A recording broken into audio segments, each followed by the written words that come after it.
Pembelajaran Teknologi dengan Pendidikan. Mari kita simak bersama penjelasannya. Di zaman modernisasi seperti sekarang, manusia sangat bergantung dengan yang namanya teknologi. Mulai dari orang tua, anak muda, para ahli, hingga orang yang tadinya awam pun sangat bergantung dengan teknologi.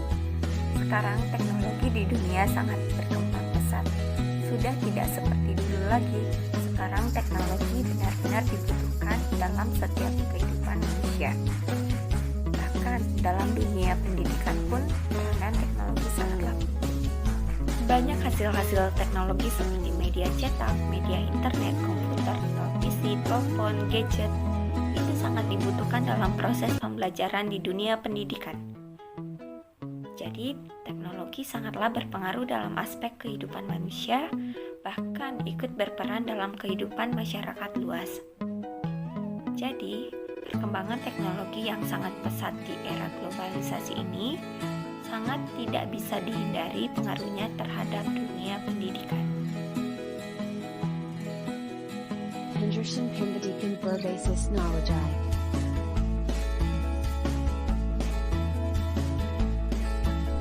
Selanjutnya adalah pengertian pendidikan berbasis teknologi. Pendidikan berbasis teknologi adalah sistem yang memanfaatkan teknologi dengan sebaik-baiknya, seluas-luasnya, sebesar-besarnya dalam proses belajar mengajar. Salah satu cara untuk memanfaatkan teknologi adalah dengan menggunakan internet dan juga media elektronik seperti komputer, laptop yang saat ini sering kita gunakan. Di berbagai negara, teknologi sudah menjadi dasar-dasar dalam pendidikan mereka. Bahkan negara-negara dengan sistem pendidikan terbaik di dunia pun telah berusaha untuk mengembangkan dan membuat teknologi-teknologi baru agar generasi-generasi penerus bangsa mereka akan menjadi seorang yang lebih hebat dari mereka saat ini. Teknologi informasi dalam proses pembelajaran. Yang pertama adalah media tutorial. Tenaga pendidik menggunakan media audio, digital audio, dan e-book untuk membuat tutorial. Tutorial yang dimaksud bukan menjelaskan tentang software, tetapi materi-materi pembelajaran juga dijelaskan. Dengan memanfaatkan visualisasi materi berupa video, audio, dan gambar. Media tutorial bisa didistribusikan dengan mudah melalui elektronik seperti komputer dan gadget. Yang kedua adalah media komunikasi. Penggunaan teknologi komunikasi adalah salah satu faktor penting untuk memperlancar komunikasi antar individu dalam proses belajar mengajar. Contoh teknologi komunikasi diantaranya handphone, gadget, dan internet. Media sosial adalah bagian dari teknologi komunikasi, di mana orang dapat berkomunikasi secara terbuka dan online. Tujuannya adalah untuk menjaga silaturahmi, kekerabatan, dan kekeluargaan.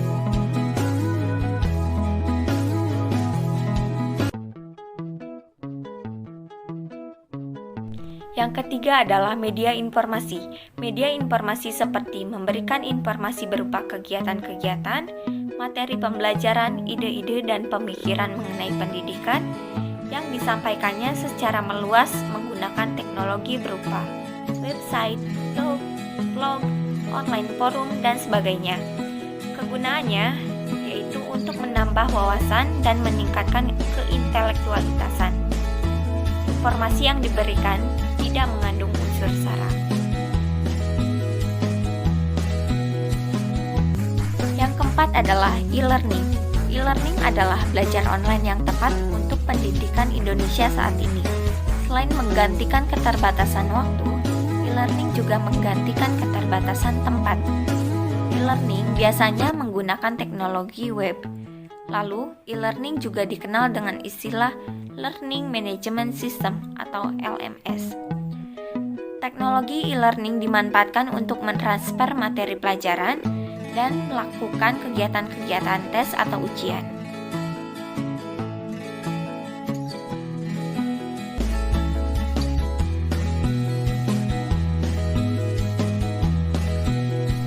Adalah simulasi.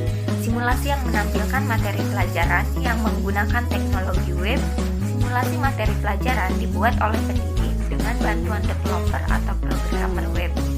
Lalu di dalam teknologi simulasi digital, suatu materi pelajaran akan disampaikan secara detail dan biasanya interaktif.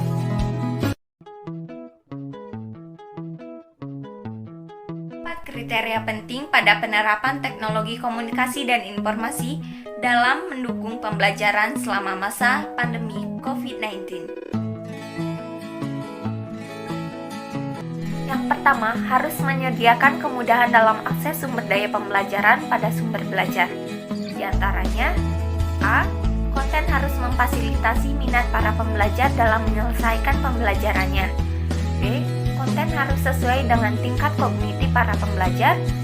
C. Struktur isinya sederhana namun jelas. D. Konten dirancang dengan baik sesuai dengan kondisi visual.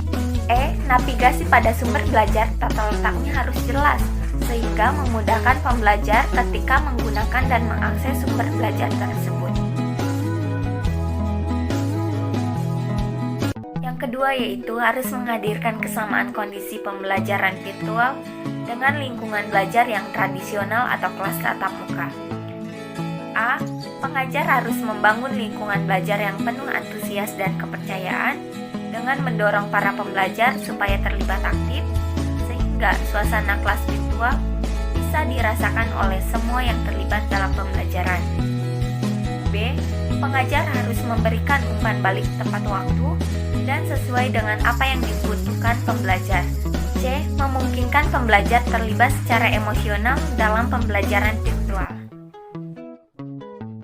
Yang ketiga yaitu harus menghadirkan sistem pembelajaran yang efektif dengan memanfaatkan dan menggunakan Learning Management System atau LMS. A. Struktur LMS dan proses pengajaran harus sejalan. B. LMS menyediakan layanan otomatis yang memudahkan proses pembelajaran yang dilaksanakan oleh pengajar dan pembelajar. C. LMS memiliki sistem yang melindungi berbagai data yang berkaitan dengan proses pembelajaran, baik data pengajar maupun data pembelajar. D. LMS harus dirancang dengan baik, sehingga memberikan kemudahan dalam penggunaannya, baik bagi pengajar maupun pembelajaran. Keempat adalah harus memfasilitasi semua pengguna tanpa terbatas pada pengalaman menggunakan teknologi tersebut. A. Komponen dan label digunakan dalam teknologi untuk pembelajaran bersifat universal, sehingga bisa diketahui dan dipahami oleh semua pengguna, baik pengajar maupun pembelajar. B. Adanya buku paduan atau tutorial yang sederhana, jelas, dan ringkas.